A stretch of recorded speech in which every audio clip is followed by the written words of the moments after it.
বাথরুমে কিন্তু জিন শয়তান থাকে। বাথরুমে কি থাকে? বিজ্ঞান এটা প্রমাণ করতে পারে নাই, এগুলো নাসা বিশ্বাস করবে না, কিন্তু আল্লাহ রাসূল যেহেতু বলেছেন আমরা বিশ্বাস করব। বিজ্ঞান কি সব আবিষ্কার করতে পেরেছে? বিজ্ঞান কি সব আবিষ্কার করতে পেরেছে? বিজ্ঞানের আবিষ্কার কত পার্সেন্ট? এই মহাবিশ্বের 1%ও না। মহাবিশ্বের 1%। আমাদের দেহের মধ্যেই যে রুহটা আছে, এই রুহটা কি কোনো ব্যাখ্যা করতে পারা গেছে?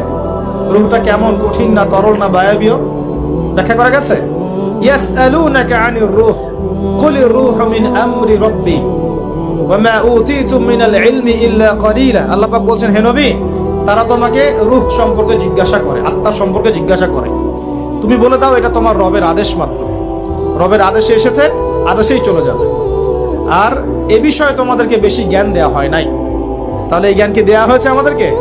জ্ঞান দেয়া হয়নি। আর জ্ঞান কি আমরা নিজেরাই প্রডিউস করি না আল্লাহ পাক জ্ঞান দেন? কোনটা? আল্লাহ পাক কি বলছেন? আল্লামাল ইনসানা মা লাম ইয়ালাম। মানুষকে আল্লাহ পাক সেই জ্ঞান শিক্ষা দিয়েছেন যা মানুষ জানতো না। তার মানে সৃষ্টিগতভাবে আমরা জ্ঞানী ছিলাম না। আদম আলাইহিস সালামকে সৃষ্টি করে আল্লাহ পাক কি করছেন? ওয়া আল্লামা আদামাল আসমা কুল্লাহা। আমি আদমকে সৃষ্টি করে তাকে সমস্ত নাম শিক্ষা দিয়েছি, আল্লাহ পাক বলছেন। আদম আলাইহিস সালাম কি সৃষ্টিগতভাবে জ্ঞানী ছিলেন, নাকি আল্লাহ পাক তাকে জ্ঞানী করেছেন? কোনটা? আল্লাহ পাক জ্ঞানী করেছেন। সো জ্ঞান কার পক্ষ থেকে আসে?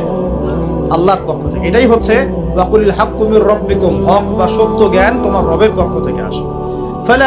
ফালা তাকুনান্না মিনাল মুমতারিন, তুমি সন্দেহবাদীদের অন্তর্ভুক্ত হয়ো না, আল্লাহ পাক বলছেন। তো বাথরুমে জিন থাকে এটা বিশ্বাস করলাম তো।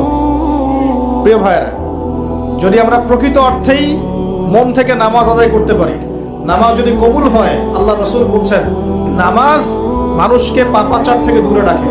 আল্লাহ পাকও বলছেন ইন্না সালাত তানহা আনিল ফাহশাই ওয়াল মুনকার, নিশ্চয়ই নামাজ মানুষকে সমস্ত পাপাচার থেকে দূরে রাখবে ইনশাআল্লাহ। তার মানে যদি বিশুদ্ধ করে নামাজ পড়তে পারি, আমার পক্ষে সহজ হবে পরিবারটা ইসলামিকভাবে গড়া, আমার পক্ষে সহজ হবে ব্যবসা বাণিজ্য ইসলাম মেনে চলা, চাকরিতে ইসলাম মেনে চলা। সমাজের দায়িত্ব যদি পাই, এখানে কি আমি ন্যায় বিচার করব না অন্যায় করব? জুলুম করব না ইনসাফ প্রতিষ্ঠা করব? খেয়ানত করব না আমানতদারিতা বজায় রাখবো? আল্লাহ পাক তৌফিক এনায়েত করুন যেন জীবনের প্রতিটা ক্ষেত্রে আমরা ইসলাম ফলো করতে পারি। আমরা পিছিয়ে পড়েছি সুন্নতের অবহেলার কারণে, জ্ঞানের চর্চা ছেড়ে দেওয়ার কারণে, জানা অনুযায়ী আমল না করার কারণে, এবং ইসলাম জীবনের সমস্ত ক্ষেত্রে বাস্তবায়ন না করার কারণে।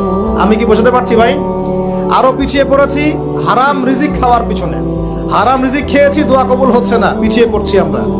আমরা পিছিয়ে পড়েছি আমাদের মা বোনদের পর্দার গাফেলতির কারণে। আপনি যদি কোনো সমাজকে ধ্বংস করতে চান, তাহলে ওই সমাজের মধ্যে বেহায়া মেয়েদেরকে, নগ্ন মেয়েদেরকে ছড়িয়ে দেন।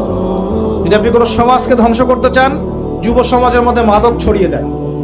আপনি যদি কোনো সমাজকে ধ্বংস করতে চান, তাহলে সমাজের নেতৃত্ব প্রদানকারী মানুষদেরকে করাপ্টেড বানিয়ে দেন, সমাজ ধ্বংস হয়ে যাবে।